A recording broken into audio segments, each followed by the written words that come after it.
Bueno, me presento. Soy pasante de la carrera de Letras Alemanas. Me llamo Cristian Cortés.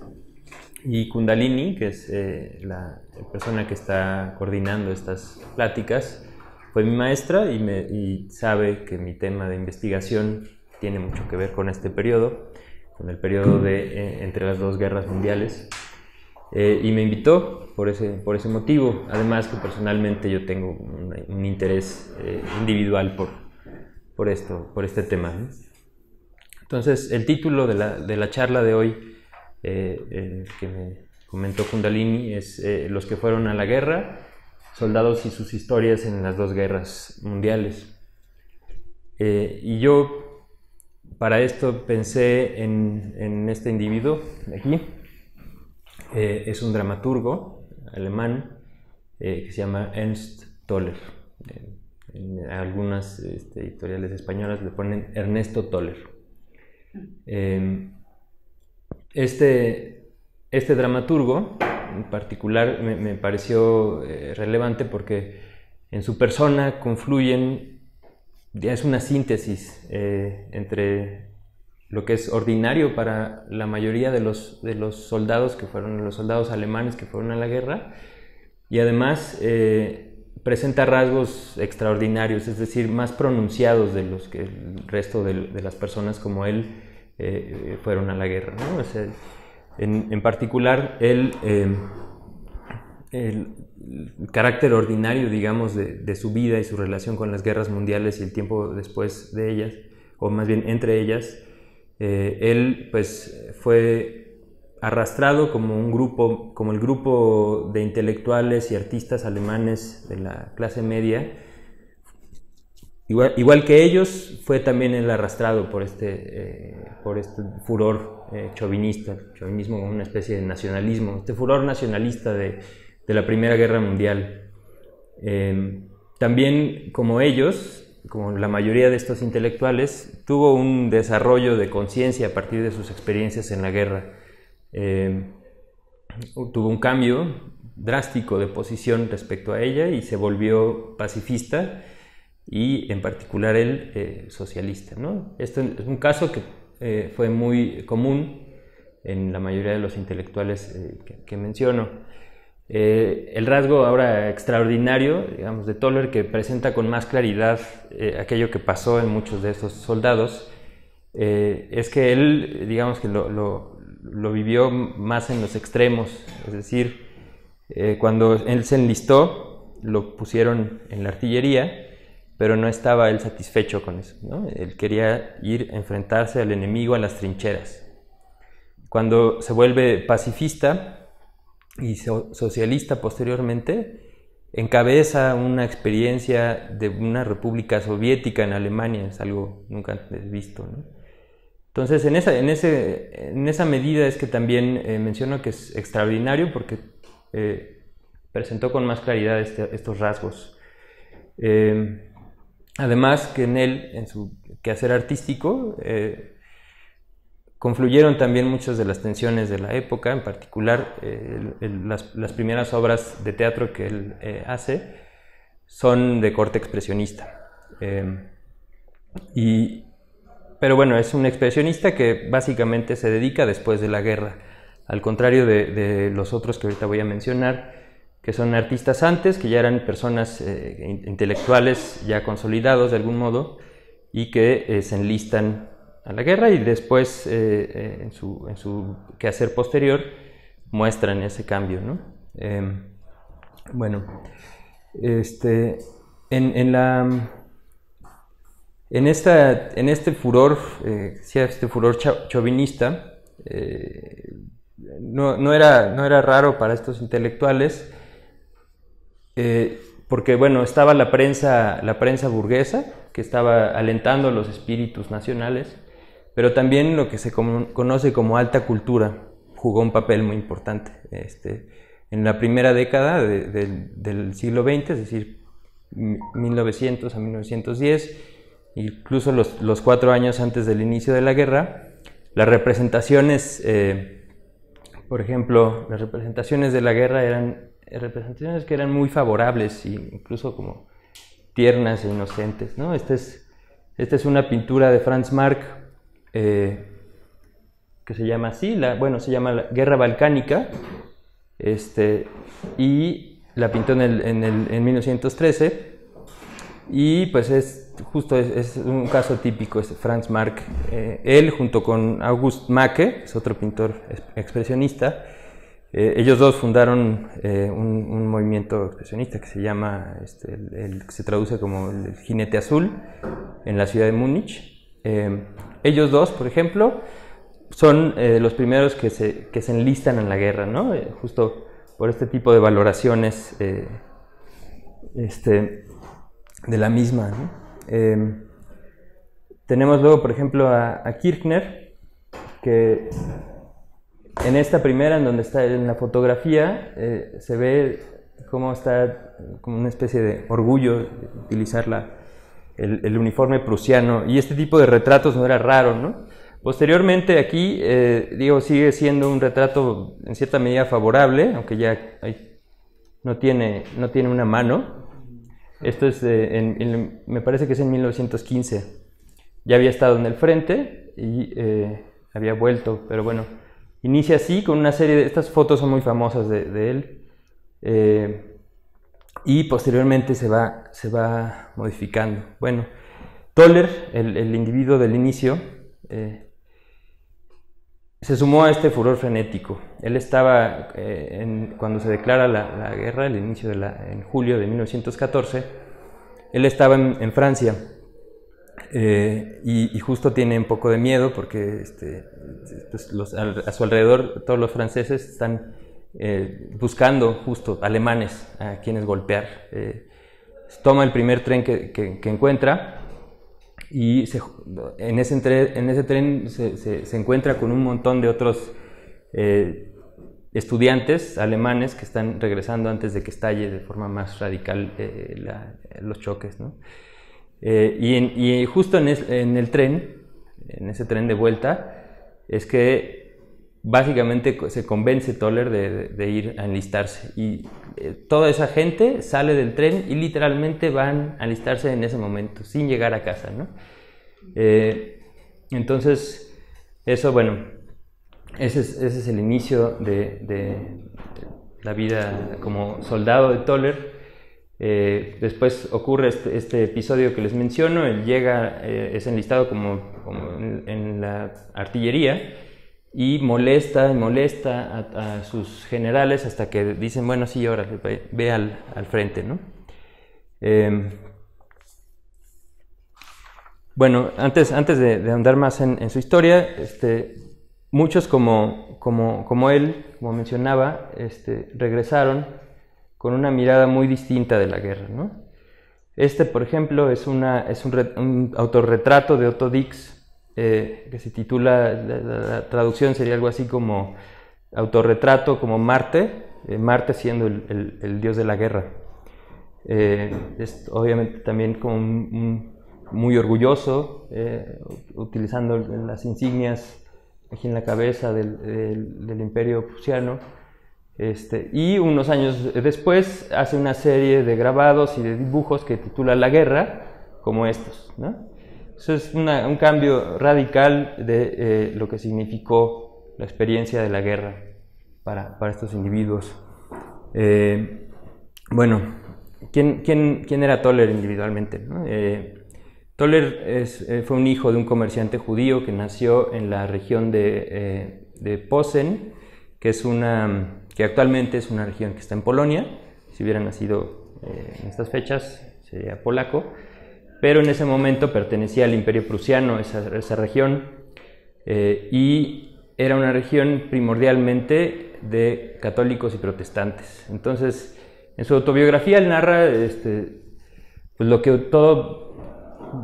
toda persona se puede imaginar que vivió un niño judío en ese contexto. Es decir, pues fue sujeto de ataques racistas por todos lados, por otros niños, por las instituciones educativas, etc., ¿no? Entonces eso lo digo porque puede ser una razón por la cual se enlistó tan fervientemente al ejército alemán, ¿no? Una contradicción personal, ¿no?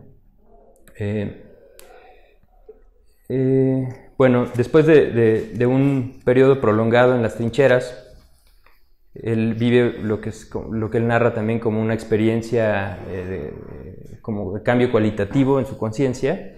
Está ahí, tiene varias noches sin dormir porque hay unos gritos de agonía que están en la tierra que está entre las dos trincheras, en la tierra de nadie, de soldados que no reconocen quiénes pueden ser, no saben si son alemanes, franceses, ingleses, ¿no? Ninguno de los dos bandos, solo escuchan sus gritos día y noche y no pueden hacer nada por salvarlo ni por, digamos, salvarlo en vida o en muerte. Entonces, ese es un episodio particularmente importante para su vida, y empieza él en ese momento a fraternizar con lo que él consideraba el enemigo, ¿no? Por lo menos intelectualmente. Se da cuenta de que, bueno, pues, tiene estas consideraciones de que el nacionalismo, etcétera, son un engaño ideológico. Justo después de esto lo descartan porque le da lo que en ese momento se conocía, un término medianamente peyorativo y tal vez machista, se conoció como escalofríos de guerra. Ahora se le dice estrés postraumático. Eso le dio a Toller, lo descartaron, regresó a Alemania y lo metieron a un hospital psiquiátrico. Estuvo un tiempo allí, no mucho en realidad, y inmediatamente, o sea, al salir de ese lugar, se dirige a la Universidad de Múnich. Ahí conoce a Rilke, a varias personalidades de las letras alemanas, a Rilke, a Thomas Mann y también a Max Weber. Esta amistad, Max Weber es un famoso economista alemán, contrapuesto, por ejemplo, a Marx. No eran amigos, no se llevaban bien ni nada, pero un economista muy reconocido.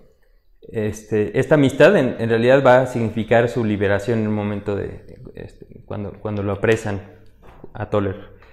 Se hace de estas amistades y muy pronto también se mezcla en los movimientos pacifistas de los estudiantes de esas universidades, ¿no?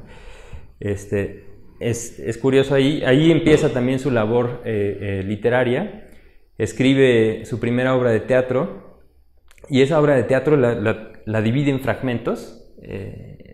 Es una obra de teatro expresionista, es decir, y le llaman en alemán Stationendrama o Stationendramen, que es una obra que une distintos episodios en una forma como medio de caleidoscopio para entender como una situación en general, ¿no? Se llama La Transformación, esa obra de teatro. Esa es la única, me parece, que está traducida de Toller al español. Entonces agarra ciertas partes de esta obra de teatro y las distribuye como propaganda en las diversas manifestaciones en Múnich, manifestaciones pacifistas.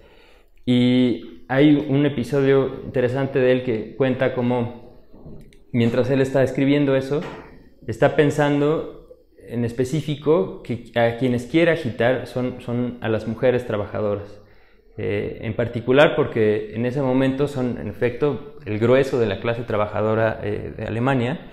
El resto, pues, los hombres muchos de ellos estaban en el frente, y eso va de algún modo permear como toda su obra. En toda su obra los protagonistas son mujeres, en particular las personas que son la dirección o las líderes de las revoluciones son mujeres. Eso es algo que tal vez estuvo, digamos, inducido por esta situación, aunque hay otra serie de experiencias que tuvo que también abonan a esto, ¿no? Entonces está en ese movimiento pacifista, entra en contacto con Kurt Eisner, que es este viejito. Este señor es un socialdemócrata alemán, es del partido socialista independiente, o sea, es un socialdemócrata independiente. En Alemania para este entonces habían dos partidos socialistas, uno que era como más a la derecha y otro más a la izquierda. Este señor es el que está más a la izquierda. Entra en contacto con él y entre él y Toller se ponen o los eligen como cabezas del movimiento revolucionario que posteriormente va a ser. Me estoy saltando. Se pone en contacto con él y al mismo tiempo hay como en 1918, hay un levantamiento, un motín de marinos en el norte de Alemania. Este motín es causado por el desgaste general de la guerra. Los marinos ya no ven ningún interés en seguir el ejercicio de la guerra. Ven que hay todo un grupo de personas en Alemania que están sacando beneficios económicos de la guerra, pero no se están llevando ningún costo.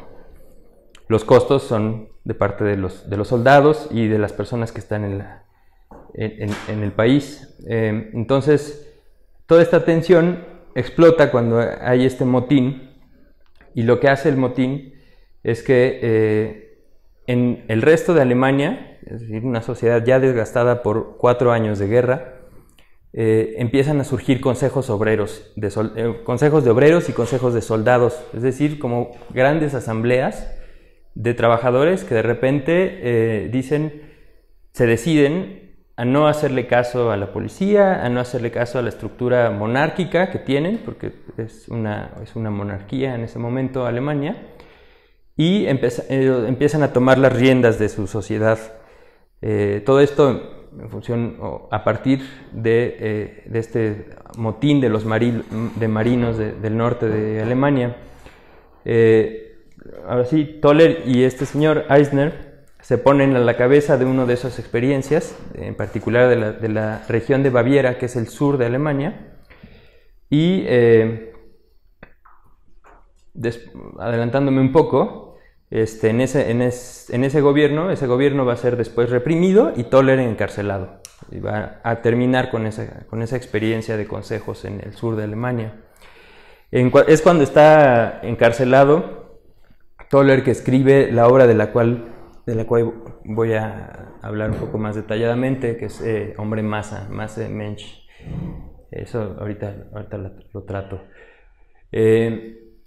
Entonces, bueno, habría que para abordar bien esa obra de teatro, es una obra de teatro que se basa en la experiencia de esta República de Consejos, y para abordarla de forma como más seria, es necesario pensar un poco en qué fueron en realidad esta República de Consejos de Baviera, de la región sur de Alemania. Bueno, tenemos esta situación, la Alemania está básicamente desgastada, todo el esfuerzo bélico está agotado, y inicia esta provocación de los marinos de Kiel. Ahora, había para ese entonces dos partidos, dos organizaciones que podían tomar el control de la situación, una situación prerevolucionaria o casi abiertamente revolucionaria, ¿no? Obreros, campesinos y soldados estaban hartos de la monarquía, pero se preguntaban qué hacer, ¿no? Y entonces en este momento en Alemania están el Partido Socialista, el Partido Demócrata, la socialdemocracia como clásica y la socialdemocracia independiente. La clásica había estado a favor de la guerra, habían incluso votado por los créditos de guerra. Es decir, habían votado porque Alemania se sumara a eso, a pesar de su filiación socialista, habían decidido eso. Y todos aquellos que estaban en contra de esa política crearon el Partido Independiente. Entonces estaban estos dos partidos, pero estos dos partidos tenían la misma perspectiva en esta situación, en la situación de los consejos. Lo que pensaban que debía suceder era que debían de llamar a una asamblea nacional y establecer una república. Eso era lo que consideraron como el plan, a grosso modo, aunque había diversas posiciones también en su interior. Por ejemplo, la parte más de derecha del Partido Socialista, el Partido Socialdemócrata, pues pensaba que no era necesario deponer la monarquía, es decir, pensaban nada más en redactar una constitución y ya con eso se salvaba todo. En particular porque les daba miedo que de ir por más, es decir, ir por más, digamos, más democracia burguesa, pudiera significar que los trabajadores avanzaran incluso más y amenazaran el régimen burgués. Entonces, ese era el ala más de derecha del Partido Socialdemócrata, y los independientes, pues también tenían esta perspectiva de Asamblea Nacional, pero había una fracción, la fracción más a la izquierda, que es donde estaban los famosos Rosa Luxemburgo y Karl Liebknecht. Ellos tenían otra agenda, ellos no estaban por la creación de una república democrática. Ellos tenían una perspectiva mucho más parecida a lo que había acontecido en Rusia, ¿no? Es decir, veían que estos consejos de trabajadores y de soldados podían ser lo que en la Unión Soviética eran los soviets, que luego le dieron el poder al Partido Comunista, ¿no?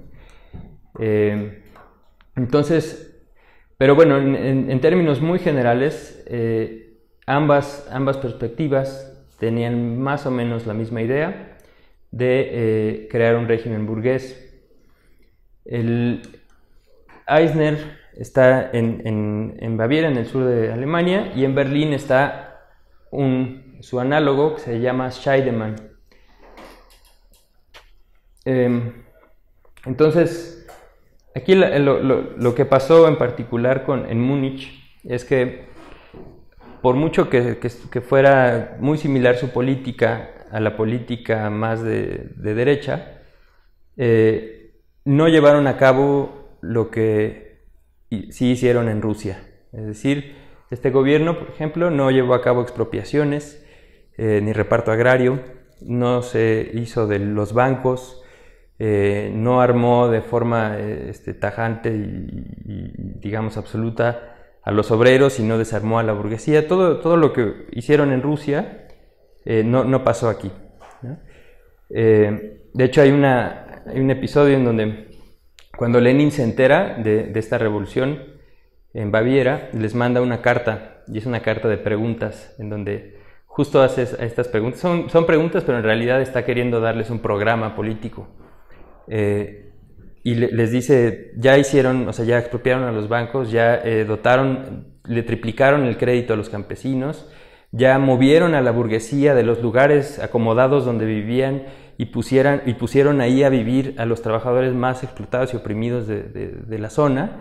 O sea, ya hicieron todas estas medidas. Me gustaría mucho que me respondieran rápido, ¿no?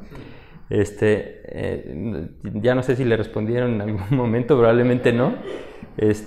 Porque pues no era su proyecto, y justo eso significó que esa base sobre la cual se habían montado estos nuevos gobiernos, que habían prácticamente depuesto en 3 días al Kaiser y al príncipe, porque justo unos 2 días después del motín de Kiel, el príncipe abdica, y unos días después el Kaiser también se sale de la jugada, ¿no? Y escapan. Entonces se queda ese vacío de poder, pues, ¿no? Bueno, entonces esta base social, o sea, estos consejos obreros que habían llevado al poder a estas personas, pues no fueron retribuidas de ninguna forma, en particular no de forma económica. Entonces eso significó que se fueron desgastando poco a poco las bases de este régimen, ¿no? De este nuevo gobierno. Curiosamente, pues entre más se fueron desgastando, al mismo tiempo fueron poniendo a la cabeza a personas un poco más radicales. Esta persona muere. Bueno, aquí es una foto del motín de Kiel. Aquí dice, se dice, mediante la lucha hasta la victoria, y aquí revolución en Kiel, 5 de noviembre de 1918. ¿No? Estos son los que iniciaron en realidad esta transformación alemana. Aquí es algo muy chistoso. Este señor es un político del Partido Socialdemócrata como de derecha, y todos estos son obreros del Partido Socialista Independiente, o sea, que es un poco más a la izquierda, y aquí lo nombran que el traidor de noviembre, y se lo llevan en un vagón a una ciudad que se llama Chemnitz. Bueno, toda esta base fue siendo minada, esta base de este gobierno, hasta que el de Berlín, que era el gobierno socialdemócrata más de derecha, decide que no puede tener un gobierno en el sur que es ligeramente más hostil al régimen burgués, ¿no? No era abiertamente hostil, era solo muy moderadamente hostil. Entonces le da la labor a un personaje que se llama Gustav Noske, la labor de aplastar este gobierno de Múnich, de la región de Baviera.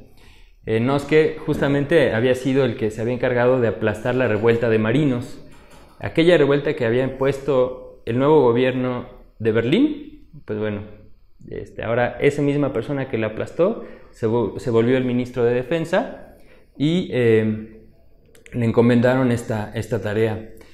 Él formó un cuerpo militar que se le conoce como los cuerpos libres, los Freikorps en alemán, que eran básicamente personas como del lumpenproletariado, algunos campesinos, o sea, personas que no se dedicaban a la actividad militar y que tenían muy poca educación, o sea, digamos, los conjuntó, hizo estos cuerpos libres, y estos son son una especie de protofascistas. Justamente estas personas que aplastaron la revolución en Múnich serían posteriormente los ejércitos o los grupos de choque de Hitler.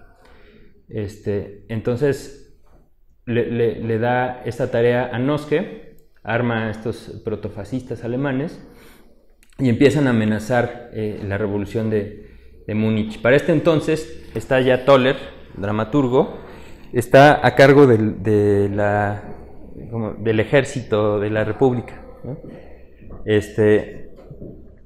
De hecho, es curioso su papel, porque le dan justo la tarea que tuvo Trotsky en la Unión Soviética, de formar un ejército rojo, pero él en chiquito y para esta pequeña región, y lo hace.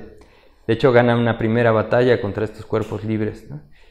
Y narra un episodio, tiene un testimonio curioso que se refiere otra vez a lo que mencionaba sobre el papel de la mujer.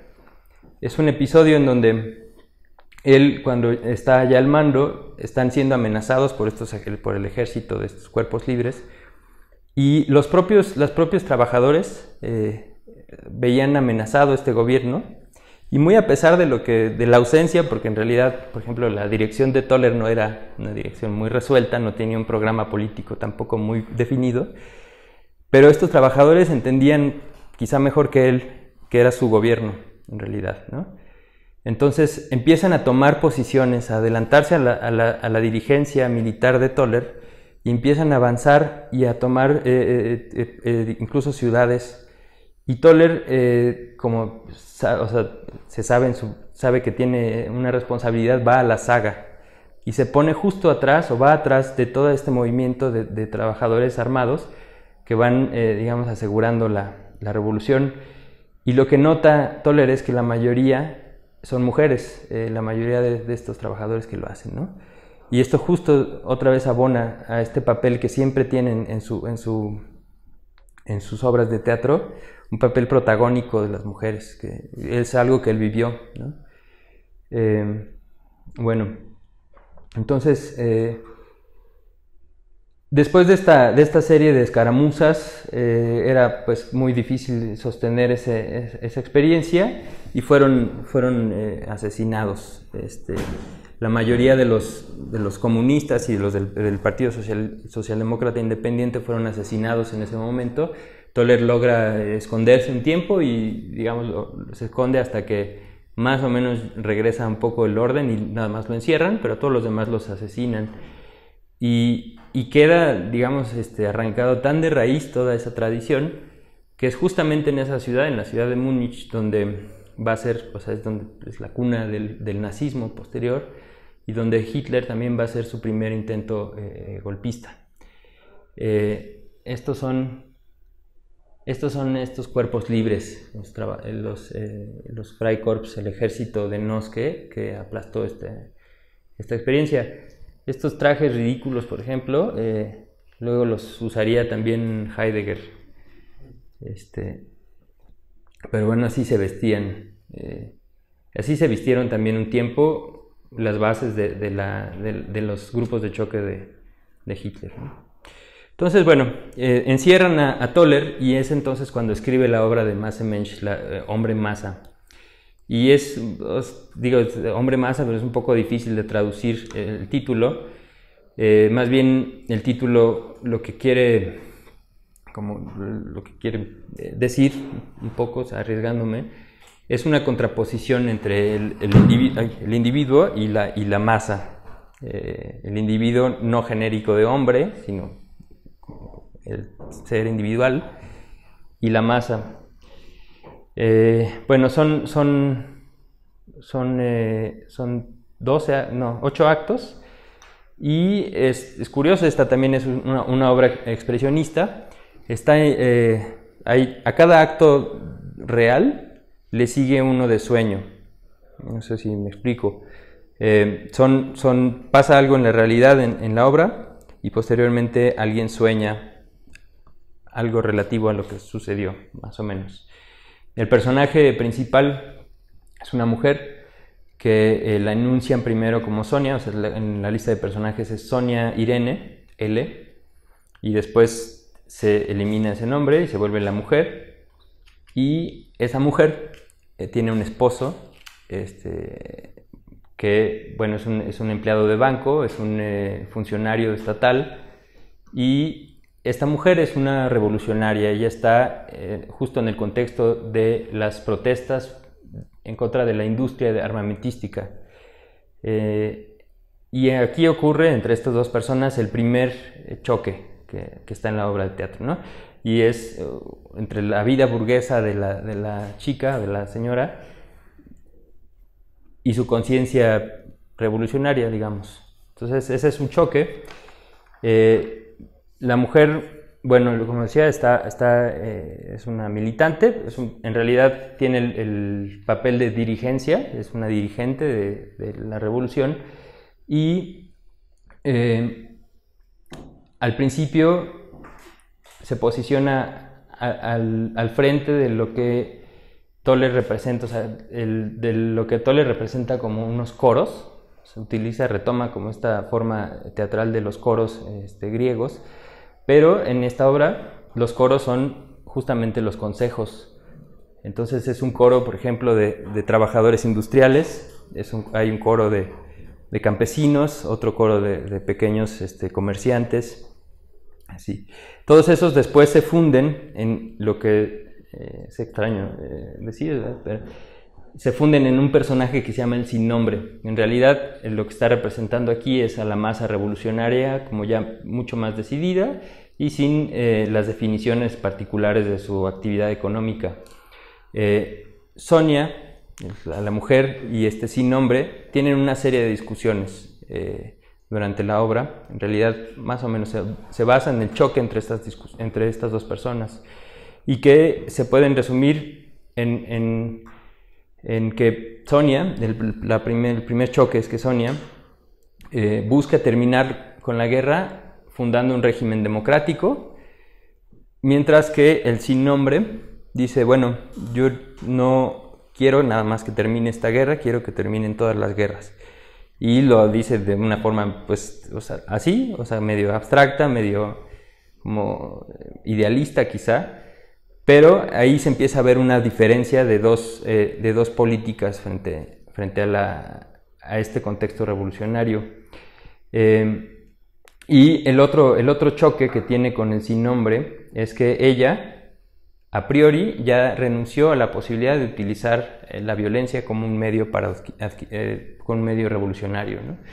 Eso, digamos que es un rezago de su conciencia también burguesa, y está en total conflicto todo el tiempo con el Sin Nombre en estos términos.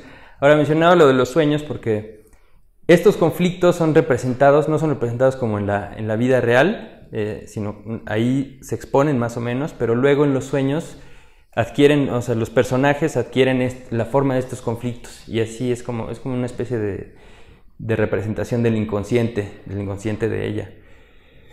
Entonces son varios, muchos de ellos tienen que ver, o sea, se pueden resumir con su conciencia burguesa, es decir, el problema del marido, el problema de su perspectiva política, en cierta medida limitada, y el problema del uso de la violencia. Y todo esto, a alguien que le interese el tema de la revolución y la actividad militante y todo eso, está padre la obra por eso, pero hay un punto, un sueño en medio, que a mí me parece que es el más iluminador.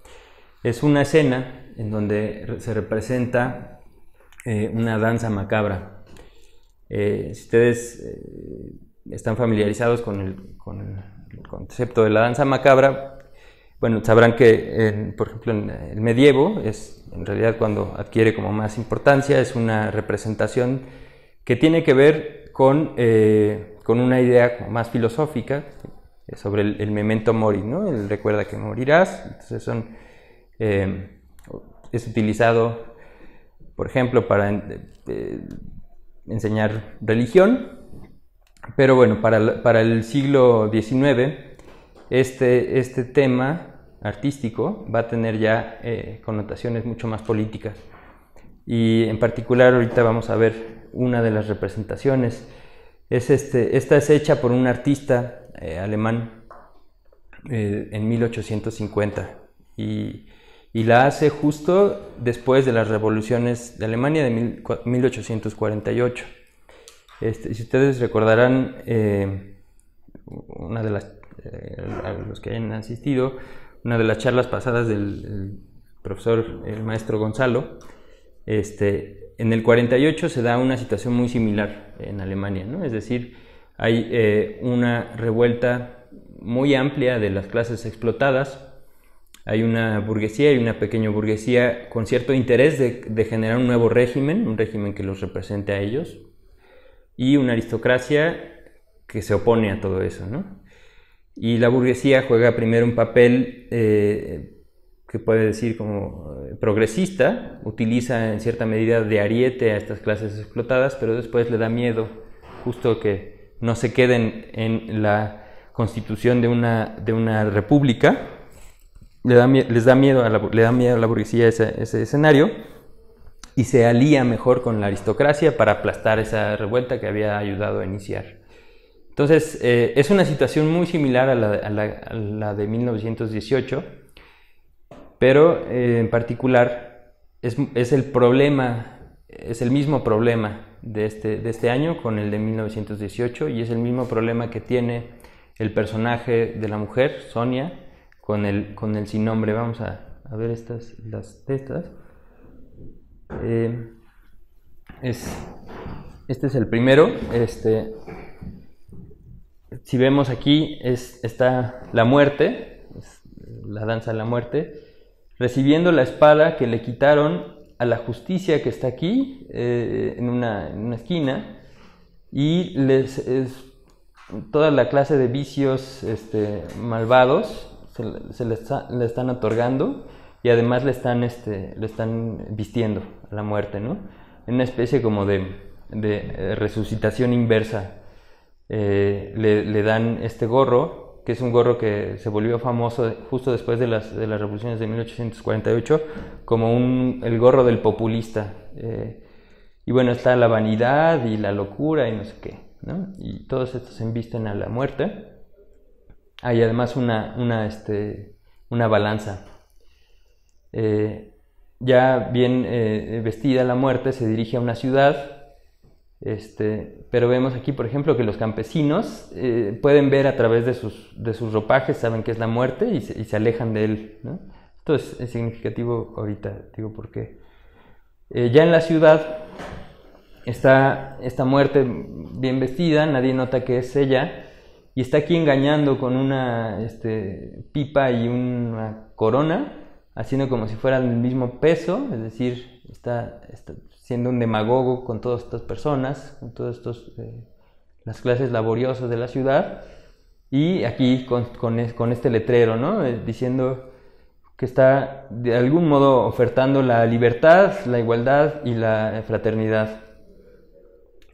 Todos le hacen caso, salvo aquí una señora que casualmente tiene un pequeño crucifijo. Ella no le hace caso, parece ser también una persona ciega, religiosa, posiblemente campesina. Se vincula, por ejemplo, con los campesinos que escaparon antes, ¿no? O sea, que las personas más religiosas no son tan engañables como el resto de las clases laboriosas, ¿no? Después aquí tenemos, este es el punto central, me parece.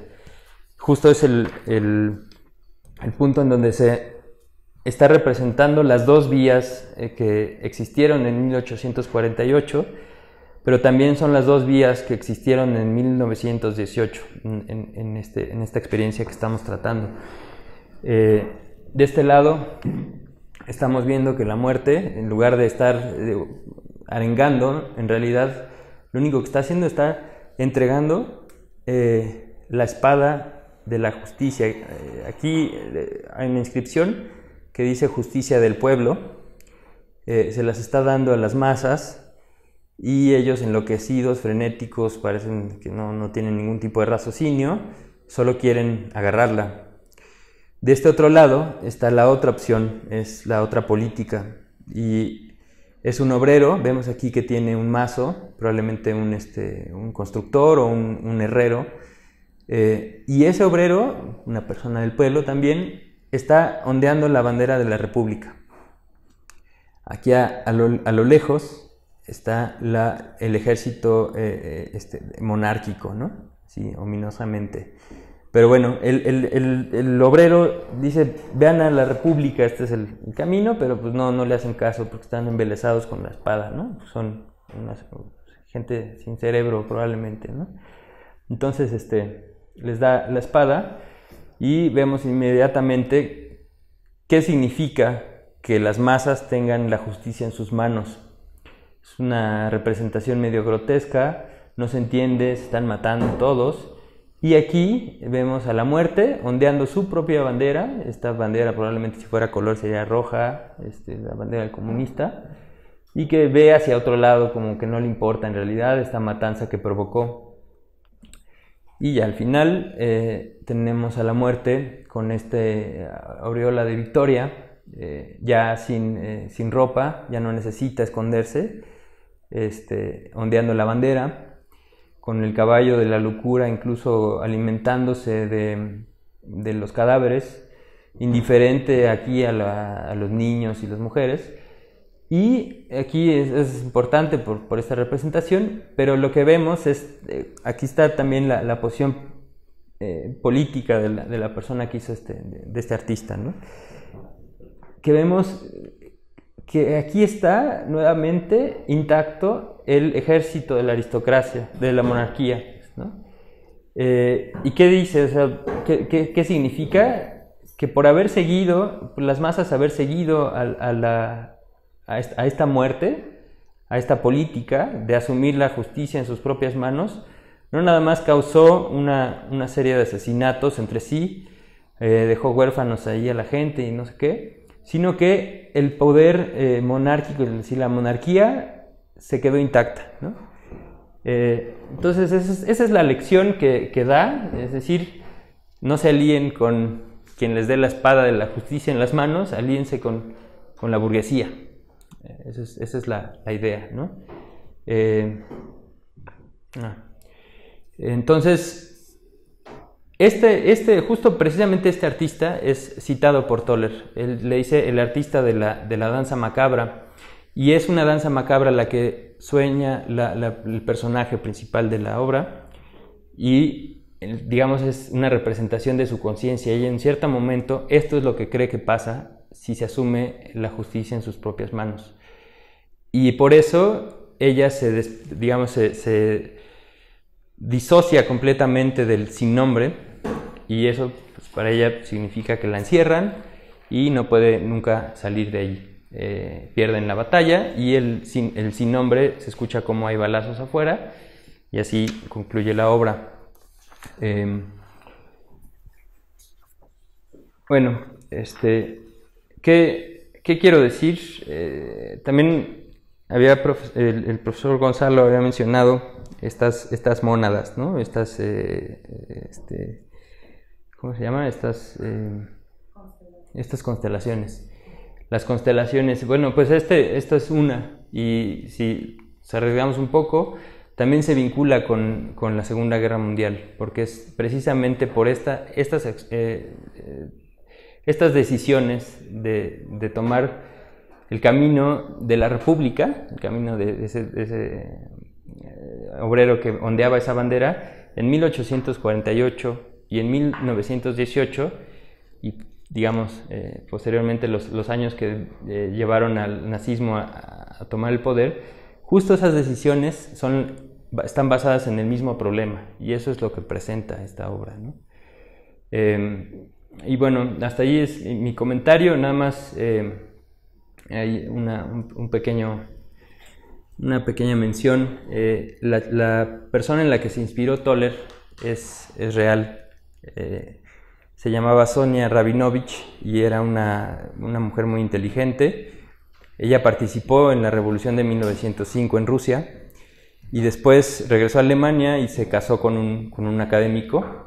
El académico era de Múnich y ella y él pues, se fueron a vivir para allá, pero ella no dejó de hacer su actividad política, ¿no? De hecho, ella fue una de las organizadoras de la primer gran huelga en contra de la industria de la guerra, la industria de las municiones. Ella lo organizó y estaba en la víspera de que estallara esa huelga, estaba con Toller y con los demás dirigentes en una casa, y de repente se siente medio como que ya está a punto de perder su matrimonio, la persona que quiere, y decide irlo a ver una última vez. El esposo ya había dado muestras de que era una persona que estaba completamente en contra de la actividad política de ella, y la intentan convencer de que no, pero se va de todos modos, y ya no la volvieron a ver porque inmediatamente la detuvieron, presumiblemente porque le puso el dedo el esposo.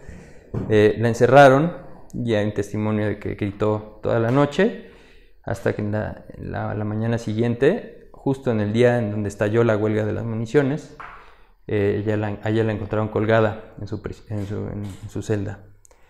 Entonces esta historia le impactó mucho a Toller y justo la utilizó a ella como un ejemplo, como digamos inspiración para esta obra de teatro, y es ella. Y ya, con eso concluyo mi charla. No sé si tengan comentarios, preguntas, reclamos.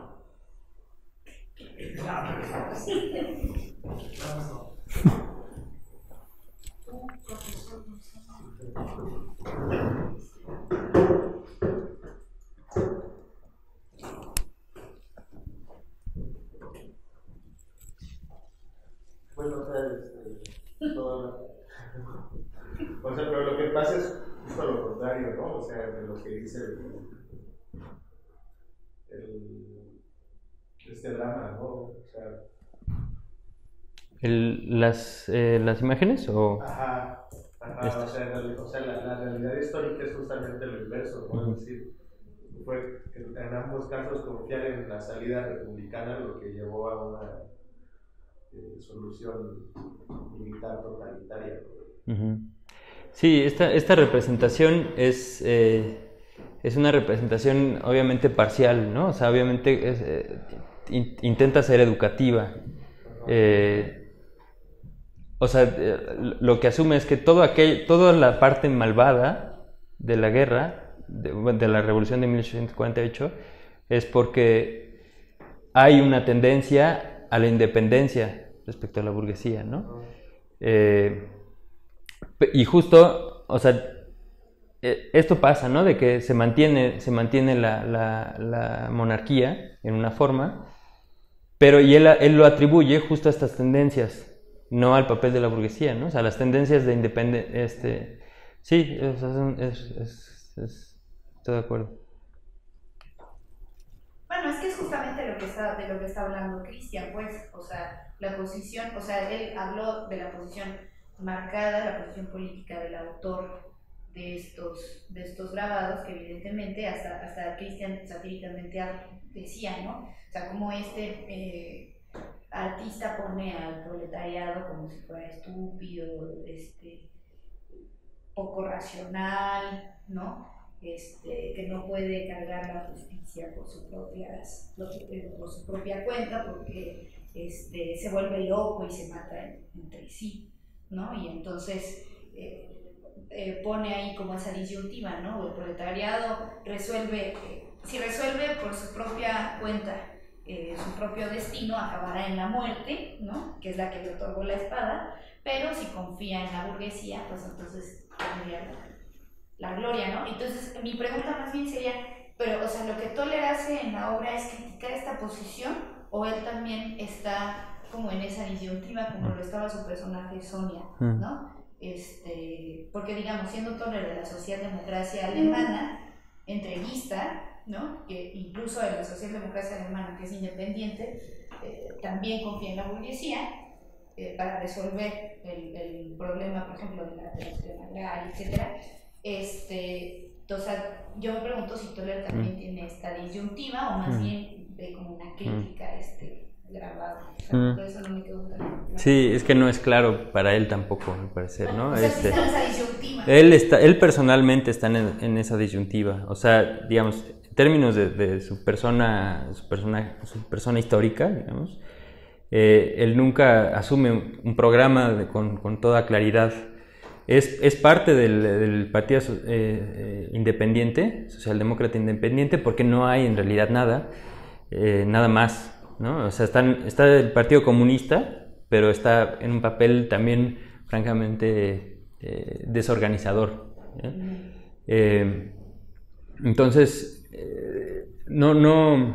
o sea, él encuentra que este es un problema.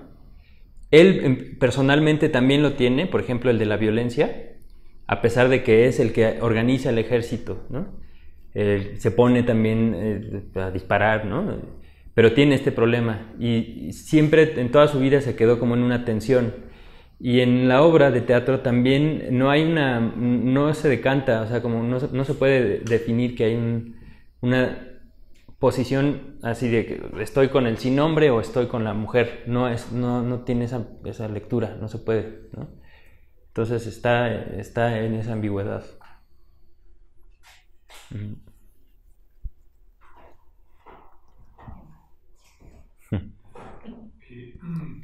¿Tienes algunos datos sobre la representación de las primeras representaciones de esta obra? Datos no, yo solo sé que él la termina de escribir en la cárcel y se empieza a representar mientras él sigue en la cárcel, en 1921. Ajá. ¿Logra sacarla? Sí, la sacan. De hecho, hay una foto muy famosa de él. Tenía muchos libros en su prisión y contacto en general. Quien lo detiene, o sea, está bajo un régimen, o sea, los que están en el gobierno, quien los detuvieron fue el Partido Socialdemócrata Alemán. Y yo creo que también lo difuso de su posición política hacía que no fuera tan considerado un enemigo tan grande, ¿no? O sea, sí, o sea, se representaron varias veces sus obras con los socialdemócratas en el gobierno, ¿no? Obviamente, bueno, las primeras representaciones fueron hechas por artistas expresionistas también, que se dedicaban al teatro expresionista. Sí, y después hay uno que es un dramaturgo muy famoso, que se llama Erwin Piscator, que es como el antecesor de Brecht. Él también se dedicó a hacer sus representaciones, pero sí, datos más precisos no me los sé. Sí, fue muy famoso Toller, o sea, como alcanzó una fama muy grande, casi inmediatamente, y también estrepitosamente cayó en el olvido, ¿no? Después de los 30. Y ¿Y cuál fue la primera obra que mencionaste? La Transformación se llama. Esa sí está traducida al español, nada más que es conseguible en España, creo, nada más. Sí, sí. Hay una traducción a esta obra de Hombre Masa al inglés, pero la mayoría de estas traducciones son de dramaturgos que como que la hacen o le piden a alguien y cortan escenas y está así, no está íntegra. Para presentarla entera. Sí. Está larga, era larga, ¿no? Esta no está tan larga, no es así, un libro es un chiquitito. O sea, las Sí. 8 partes Son muy breves, sí. Sí, es mucho como simbolismo, nada más casi, ¿no? O sea, discursos muy breves, actúan un poquito y ya, sí. ¿Y cuándo murió? Toller murió en el 39. Lo encontraron también bajo unas circunstancias medio extrañas, lo encontraron suicidado en una no, es que está raro, o sea, la verdad ahí sí hay una cosa muy rara porque ¿Lo suicidaron? porque existe la teoría de que fue suicidado. Lo encontraron en un hotel de Nueva York, colgado en el 39. Él tuvo que emigrar. Él emigró en el contexto del nazismo. Sí, pues era judío y además de izquierda, y sus obras pues, fueron también consideradas como arte degenerado, como mucho del expresionismo. Pero entonces, o sea, lo liberó la socialdemocracia, pudo huir. Sí, lo que mencionaba Max Weber, por ejemplo. Ah, sí. Sí, o sea, tenía mucho contacto con personas muy, digamos, mucha resonancia en el mundo cultural, y Max Weber fue una de las personas que tomó su causa como más a pecho y fue quien lideró la defensa para que lo liberaran.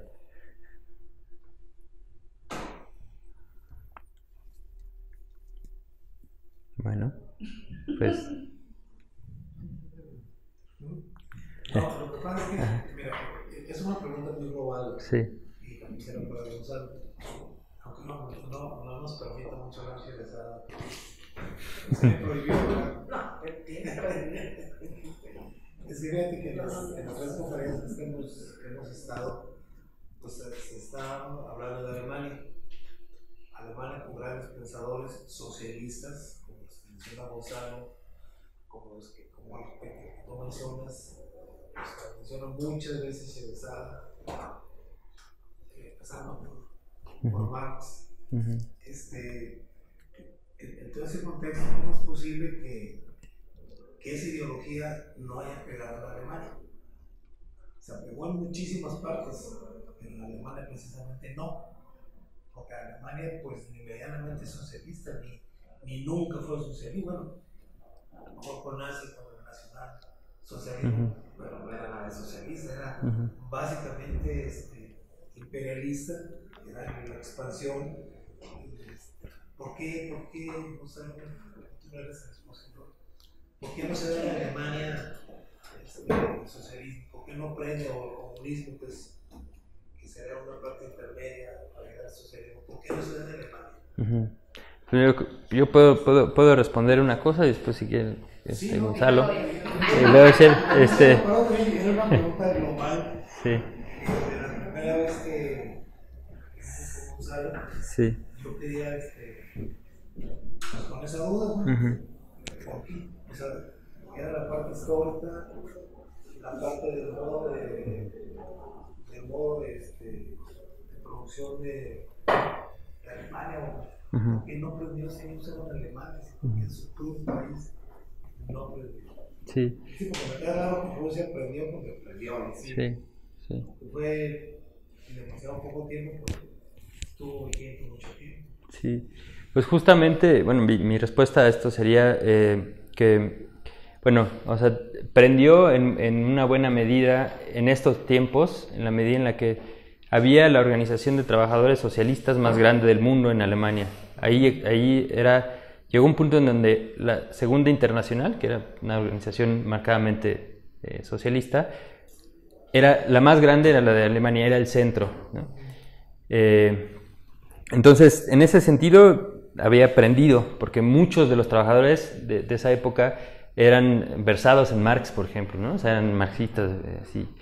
Pero al mismo tiempo tenemos una situación, justo esta historia es un poco la historia de por qué no prendió ya en términos de régimen, como en Rusia. Y es porque, bueno, hay obviamente muchas explicaciones. La que yo voy a mencionar es que es una que tiene que ver con la posición, con el papel que fungió la dirigencia de esa socialdemocracia para precisamente aplastar el intento de revolución, ¿no? Justo en estos momentos de la Primera Guerra Mundial están las condiciones de mucho descontento obrero, y los dirigentes lo que hacen literalmente es decidir, en vez de hacer el papel, justo esto que decíamos de la carta de Lenin, ¿no? En vez de hacer todo esto que Lenin, por ejemplo, les preguntaba, dijeron, no, pues vamos a regresar a la misma fórmula, y utilizaron una serie de retóricas que también fueron las mismas que utilizaron en Rusia los socialdemócratas, que dijeron, las condiciones objetivas no están dadas, es decir, podemos socializar lo que hay aquí, pero no hay nada que socializar, ¿no? Y justo lo decían en Rusia, donde en efecto había muy poco que socializar, pero aquí también. Y es porque tenían un programa político, francamente, de burgués. Entonces, se enfrentaban a un régimen mezclado, donde tenía cierto poder económico la burguesía, pero seguía siendo una monarquía. Y decían, pues ese es nada más nuestro límite, ¿no? Y mucho de eso creo que se debe a que la mayoría de estos socialdemócratas estaban muy acomodados ya al régimen. Eran organizaciones gigantescas de obreros que se decían socialistas, justamente por eso también significaba que tenían sus condiciones de vida muy, muy cómodas, ¿no? Sí. Contrario a lo que pasó en Rusia, ¿no? O sea, en Rusia los socialistas, pues muchos de ellos no estaban peleando por mantener su vida normal, sino por adquirir medios de vida medianamente, digamos, que le permitiera vivir algo, ¿no? Pues sí, todo lo que hizo. Ya está grabado. Sí, no tendría mucho más que añadir. O sea, obviamente esa dirigencia está acomodada por el papel. Era la comodidad de la que vivían. Sí, y se explica por el papel de la economía alemana en el mundo, ¿no? Es decir, el imperialismo alemán le daba dividendos muy grandes a la burguesía alemana. Sí, en palabras de Lenin, la burguesía le daba un soborno a la dirigencia del Partido Socialdemócrata para que no tuviera una política revolucionaria. Entonces, justamente la dirección de un proletariado socialista no era socialista porque estaba vendida, ¿no? Y estaba vendida por el lugar que ocupaba Alemania en el concierto internacional de las naciones, ¿no? Pero, o sea, de que el proletariado tenía tendencias socialistas, claro que las tenía. De hecho, no hay forma de explicar el nazismo si no es por el miedo que tenía la burguesía del socialismo. O sea, el nazismo es una forma de aplastar la posibilidad del socialismo. Pues más bien, o sea, eso fue lo que pasó, ¿no? Eso fue lo que pasó. En respuesta, pues vino Hitler y fue un aplastamiento tremendo. O sea, bueno, pero la razón, o sea, sí a lo que dice Chalo justamente, pero digamos, el nazismo terminó por ahogar al movimiento obrero, pero digamos que quien empezó a ahogar al movimiento obrero fue la dirección de la socialdemocracia, ¿no? Que uno de sus más grandes crímenes fue matar a Rosa Luxemburgo y a Karl Liebknecht, ¿no? O sea, es la que empezó ya con esa política, a pesar de que la clase obrera pues sí era potencialmente revolucionaria. O sea, al final de cuentas siempre es el problema de la dirección, ¿no? Una clase obrera que era radical, que incluso, por ejemplo, a Toller, que era un moderado, la clase obrera lo empujaba, ¿no? Y a Toller no le quedaba más que ir como a la cola de su propia, de las mujeres incluso trabajadoras, ¿no? Que eran mucho más radicales que Toller, ¿no? Y entonces pues ya el nazismo pues sí, es la respuesta, como dice Chalo, a ese ímpetu potencialmente revolucionario de la clase obrera. Entonces, una de las primeras cosas, o sea, las tres primeras cosas que hace Hitler cuando llega al poder contrario a lo que plantean las películas hollywoodenses, que nada más era un loco racista, en realidad era una política anticomunista, ¿no? O sea, lo primero que hace cuando llega al poder era declarar ilegal al Partido Comunista y declarar ilegales a los sindicatos, ¿no?, de los trabajadores, e implementar una política de terror con cuerpos antiobreros, ¿no?, antisindicales y para controlar a la clase, ¿no? A pesar de que necesitaba muchísimo del obrero, era la base para construir toda para su guerra. Sí, pero lo que estaba destruyendo eran las organizaciones revolucionarias, o sea, lo que era... La dirigencia, ¿no? Porque el obrero pues era la base para la guerra. ¿Quién hace las cosas? ¿Quién hace las armamentos? Todos son los obreros. Sí. Las grandes fábricas, sí. Entonces, era en contra de las organizaciones, no en contra del obrero.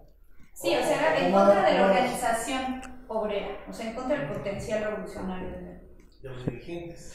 De la estructura. Era en contra de las organizaciones obreras que les garantizaba cierta autonomía respecto al Estado, por ejemplo, ¿no? O sea, lo que hace estas medidas que menciona Sherazada, ocurren, pero también empieza a incorporar de una forma orgánica a la clase obrera en una forma en donde no tengan autonomía, ¿sí? O sea, donde puedan estar como una columna del Estado. Un poco como hacen los sindicatos charros en México. No los sindicatos independientes, sino los sindicatos charros, que tienen una estructura que elimina toda posible organización de la clase obrera. O sea, que en corto para las huelgas, que en corto para cualquier tipo de asociación independiente, hasta una lucha pequeña por la definición del contrato colectivo, la estructura de los sindicatos charros pues la elimina, ¿no? Hitler justamente tiene también esta estructura, ¿no? En general los gobiernos fascistas. Franco lo tenía, y ahora, en la actualidad. ¿Qué? Bueno, yo creo que eso...